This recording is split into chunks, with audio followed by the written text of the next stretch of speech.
This is a video chart presentation of Comstock Homebuilding. It's a NASDAQ listed company trading our ticker CHCI. Essentially looking at a bottom play as CHCI is caught in a channel from a support level right around $1.70 up to a resistance point at $2.20. That's about a 30% swing from the bottom of the channel to the top of the channel.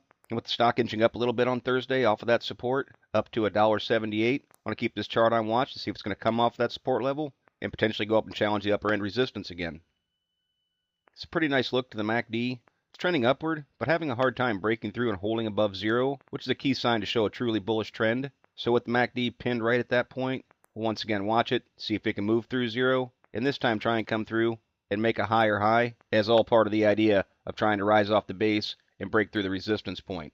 Not getting a whole lot from the slow stow, down very low. It's a gauge of momentum, and obviously there's not a lot of momentum in this play at this point, being stuck in the channel and down on the support level. So all you can really look for there is in the future, try and drop a little bullish cross, move upward, break and hold back above 50 to show that the bulls are taking control of momentum. Now there's definitely a different look to the money flow index, which has moved to the upper half of the indicator, which generally speaking is a bullish sign. Of course, this is figured over 14 period increments, and this rise right through here certainly helped keep the values up in the money flow index. And if this stock doesn't rise off this bottom again, we'll slowly see that point get factored out, and the money flow will come back downward. But for the time being, it's still in a bullish position and in a nice spot to try and see the price start to appreciate. And the relative strength index, the 14, just hovering right there around 50, just says neither the bulls nor the bears have control of momentum. And again, it should be somewhat expected with the stock going through such fluctuations, with running back and forth from the bottom of the channel to the top of the channel.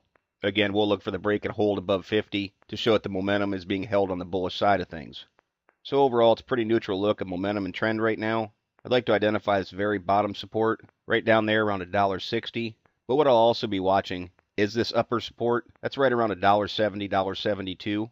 I'd much rather see that hold right now because outside of this dip in December, that's been a pretty strong area of support. So that'll be a key spot for me.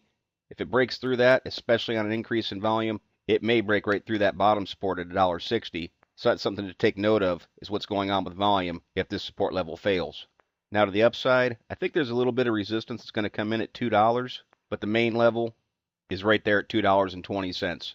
That's the spot I'll be watching for. Notice there's actually still a little bit of an open gap that this trend can start to strengthen, and the momentum kicks it into gear. I'd be watching for the break of the 220 to see if it's going to potentially come all the way back up to these levels up near 270 and fill that gap. Volume's a little light in this play, 178,000 shares traded on Thursday. It does have the potential to really amplify the volume. See through here, it traded about 1.5 million shares on this surge a couple weeks ago. So I'll be watching for an increase in volume to show that there's some additional buying pressure coming off of this support. And I'd really want to see it ramp up to try and take out that resistance to further validate the idea this is going to be a bottom for the chart and that it may be slowly and steadily trying to rise to fill this gap. As it stands right now, though, it's a nice looking bottom play, holding a very nice channel with the potential to have a nice swing just to even go up and challenge the upper end of that channel again, which is exactly what we'll be looking for going forward to wrap this week up and moving into next week. But as always, merely my interpretation of the CHCI chart. I'm not a financial consultant. Strongly encourage you to do your own proper due diligence. Consult with a qualified financial advisor before making any investment decisions. Past performance is not a guarantee of future results. Please visit the allpennystocks.com website to view the full disclaimer disclosure, and do not base any investment decisions upon any material found on the website and/or this video chart. No person employed by All Penny Stocks is a registered investment advisor or licensed broker-dealer. Thank you for watching. Trade smart.